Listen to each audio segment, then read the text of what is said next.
కృపా సత్య సంపూర్ణుడా, ఆశ్చర్యకరుడా, మహోన్నతుడా, నువ్వు చేసినటువంటి ప్రతి ఉపకారణకి వందనాలు, స్తోత్రం. విశేషంగా మమ్మల్ని రక్షించి కుటుంబంలోనిచ్చి పిల్లలనిచ్చి దినపు ఈ యొక్క కార్యక్రమం నీవే బాధ్యత వహించావు. నడిపించినటువంటి వారి పట్ల వందనాలు, స్తోత్రాలు. అలాగే ఆ యొక్క వివాహ దినం వరకునైనా వారి యొక్క జీవితంలో ఒకరినొకరు దేవాస్తోత్ర ఆకాంక్షిస్తూ, అలాగే ప్రభువా నీ యందు వారు సిద్ధపరచబడవలనని కోరుకొనుచున్నాము. అలాగే భక్తి నందును ఆత్మీయత నందును దేవాస్తోత్రనైనా సంఘం యొక్క సహవాసం నందును వారు ఏకమే ఉండడానికి కృపదాయ చేయండి. స్తోత్రం.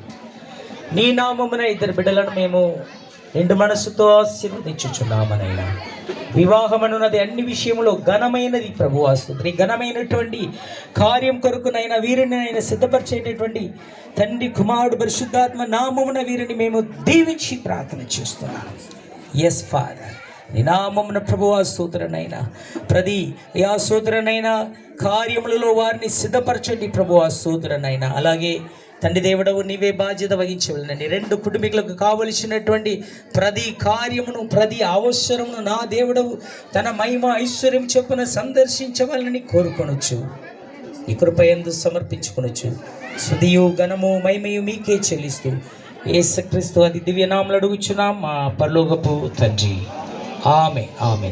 దేవుని యొక్క ప్రేమయు ప్రభు అయినటువంటి యేసుక్రీస్తు యొక్క కృపయు పరిశుద్ధాత్మ యొక్క అన్యోన్యమును సహవాసమును మనందరితోనూ విశేషంగా దేవా జతపరచబడనే ఉండేటువంటి రెండు బిడలతో తోడుగా నీడగా ఉండునుగాక. ఆమె ఆమె.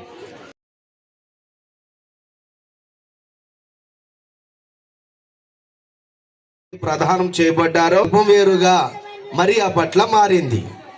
కారణం ఏంటంటే దేవుడికి ఇష్టం. ఆమె నడిచిన విధానం, ఆ కన్యత్వం, వివాహం అయ్యేదాకా తాను నిలుపుకున్న ఆ పద్ధతి, వివేకం, అద్భుతం, ఆశ్చర్యం, స్త్రీలలో ఆశ్రయించబడిన దానా. కాబట్టి కుమార్తె ఒక ఇంటికి వెళ్ళబోయే ముందు, దేవుణ్ణి సంఘం చేరే ముందు ప్రవక్తను చూస్తాడు. అలాగే తన క్రియను చూస్తాడు, ప్రేమను చూస్తాడు, తన పద్ధతిని, వినయ విధేయతను, తన లోభత్వాన్ని చూస్తాడు. కాబట్టి మరి అలాంటిది కాబట్టనే ఎవరికివ్వాలో నిర్ణయించినవాడు, ప్రేమించినవాడు, పిలిచినవాడు. అలాగే ఈరోజు వాళ్ళు వివాహం అయ్యేదాకా కుమారుడు వినాలి సంతోషం, నీ పేరులోనే ఉంది సంతోషం. కానీ వివాహం అయిన తదుపరి కూడా, వివాహము అవ్వకముందు కూడా ఎల్లప్పుడూ నీ బాధ్యతలను వ్యవహరించాలి, జాగ్రత్తగా ఉండాలి. యవ్వన ప్రాయం చాలా డేంజర్. దేనితోనైనా ఆటలాడొచ్చు కానీ కత్తితో ఆటలాడలేం, అలాగే ముళ్ళతో ఆటలాడలేం. కాబట్టి యవ్వన జీవితంతో కూడా ఆటలాడకూడదు. ఒక్క నిమిషం కొద్దిగా ఓపిక పట్టాలండి. మీరు చాలా మంచివారు అంటున్నారు. ఒక్క నిమిషం కొద్దిగా ఓపిక పట్టాలి. మీ కొరకు ఇక్కడ ఏర్పాటు చేయబడింది. ఇరుకులో ఉన్నాం కదా, దయచేసి మమ్మల్ని అర్థం చేసుకుంటారని మీ మనసుకు వందనాలు, మీ ప్రేమకు వందనాలు. మీలో దేవుడు ఉన్నాడు కనుకనే వాళ్ళని దీవించడానికి ఎంత దూరం వచ్చారు. సేవకుల్లో దేవుడు ఉన్నాడు కనుకనే వాళ్ళని ఆశీర్వదించడానికి వచ్చాడు. ఈరోజు నాకు సమయం ఇవ్వడానికి దేవుడు వారి మధ్యన ఉన్నాడు కనుకనే ఈరోజు మీతో నేను మాట్లాడగలుగుతున్నాను.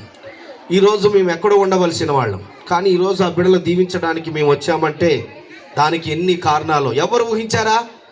ఈ కొత్త సంవత్సరంలో ఈ కొత్త కార్యం చూస్తామని. ఇంకా ఎన్నో ఉన్నాయి.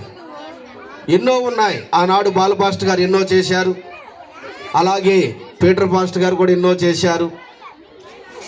అలాగే ఇక్కడ ఎన్నో, ఈ గోపనపల్లి ఆశీర్వించబడి ఎన్నో బిడ్డల వివాహాలు, మరి ఎన్నో రకాలుగా ఆశీర్వించబడి వారి పిల్లలతో ఉండడం కూడా జరిగింది. అలాగే ఈ కొత్త సంవత్సరంలో వీరి నిమిత్తం కూడా ఇక్కడ చేరాం. అదే ఆశీర్వాదం. ఇదిగో నూతనమైనది అన్నాడు దేవుడు, నూతనమైనది చేయబోతున్నాడు.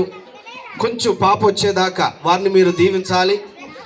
మీ కొరకు ఏర్పాటు చేయబడిన ప్రేమ విందు కలదు. ప్రయాసపడి వచ్చారు. తల్లిదండ్రులు వారు కొంచెం సహాయాన్ని కోరుచున్నారు. దయచేసి అర్థం చేసుకుని అటు ఇటు వెళ్ళొద్దు, మనవి చేస్తున్నాను. పాప వస్తుంది, అయిపోయింది చిన్న. ఎందుకంటే వీరి దాంట్లో ఉన్న విధానం మీకు తెలుసు. ఎందుకంటే పాపకి వారు వస్త్రాన్ని ఇస్తారు, దాన్ని కట్టుకొని ఇక్కడ కనబడాలి కనుక, లేకపోతే మామూలుగా ముగించుకోవచ్చు చూస్తున్నారు. ఆ సంతోషంలోనే ఈరోజు సంతోష్ కుమార్ ఇక్కడ ఉన్నాడు. అలాగే జబరాని, చాలా మంచి పేరు. కుమార్తెను కూడా అతి త్వరలో ఇలా పిలిచి ఇలా ఆశీర్వదిస్తాడు అనుకోలేదు. చాలా సంతోషం. వాళ్ళిద్దరూ కూడా చాలా బాధ్యతకు దగ్గర అవ్వబోతున్నారు. అలాగే ఇక్కడున్న యవనస్తుల కోసం కూడా మీరు ప్రార్థించాలి. మీ బాధ్యతలు చాలా ఉన్నాయి. వారి వివాహం అయ్యేదాకా వాళ్ళ మీద ఎవరి దృష్టి ఉండకూడదు, తెలుసు కదండి, ఎవరి దృష్టి ఉండకూడదు. కాబట్టి వారు భద్రంగా ఉండడానికి మీరు ప్రార్థించాలి. దేవుని బిడ్డలకు తెలుసు, యేసుక్రీస్తును నమ్మిన వారికి తెలుసు, వివాహం అయిన వారు యవనస్తుల కోసం బైబిల్ ఏం చెప్పిందో. కాబట్టి వారి తల్లిదండ్రుల కోసం, వారి కోసం మీరు ప్రార్థించాలని కోరుతున్నాం. దేవుడు ఎన్నో ఆశీర్వాదాలు ఇస్తాడు, కానీ దానికి మనం దగ్గరికి వెళ్ళాలి. అదే నిజమైన ప్రేమ. ప్రధానం అనేది మన ఇష్టాలతో జరిగేది కాదు, ఆడుకునేది కాదు. కాబట్టి దాన్ని ఎంతమందిలో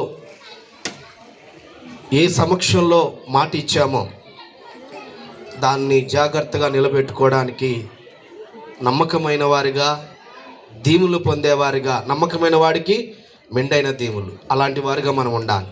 మనుషులం, మన మనసులు చాలా రకాలుగా మారిపోతాయి. చాలా జాగ్రత్తగా ఉండాలి.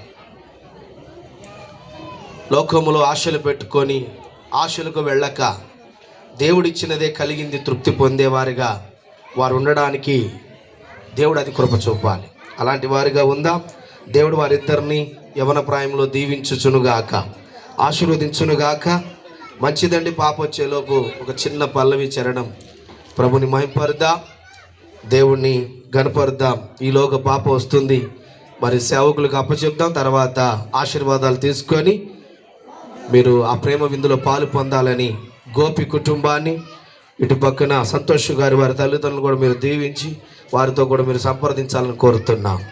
ఘనమైనవి నీ కార్యములు మా ఎడలా, స్థిరమైనవి నీ ఆలోచనలు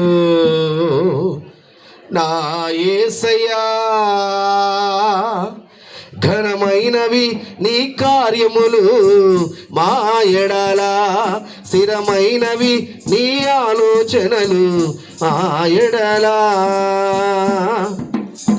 కృపలను పొందుచు కృతజ్ఞత కలిగి స్తుతులర్పించెదను అన్ని వేళలా. కృపలను పొందుచు కృతజ్ఞత కలిగి స్తుతులర్పించెదను అన్ని వేళలా. అనుదినము నీ అనుగ్రహమే, ఆయుష్కాలము నీ వరమే. అనుదినము నీ అనుగ్రహమే, ఆయుష్కాలము నీ వరమే. ఘనమైనవి నీ కార్యములు మా ఎడలా, స్థిరమైనవి నీ ఆలోచనలు నా యేసయ్యా.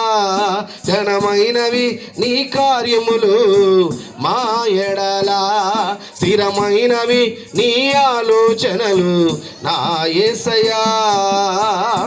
నీ కృప తప్ప వేరొకటి లేదయా, నీ మనస్సులో నేనుంటే చాలయా. నీ కృప తప్ప వేరొకటి లేదయా, నీ మనస్సులో మేముంటే చాలయా. బహుకాలముగా నేనున్న స్థితిలో నీ కృప మాయడ చాలునంటివే. బహుకాలముగా నేనున్న స్థితిలో నీ కృప నాయడ చాలునంటివే. నీ అరచేతిలో నన్ను చెక్కుకుంటివి, నాకేమి కొదువా. ఈ స్తుతి మహిమలు నీకే చెల్లించెదను జీవితాంతము. ఘనమైనవి నీ కార్యములు మా ఎడల, స్థిరమైనవి నీ ఆలోచనలు నా యేసయ్యా. ఘనమైనవి నీ కార్యములు మా ఎడల, స్థిరమైనవి నీ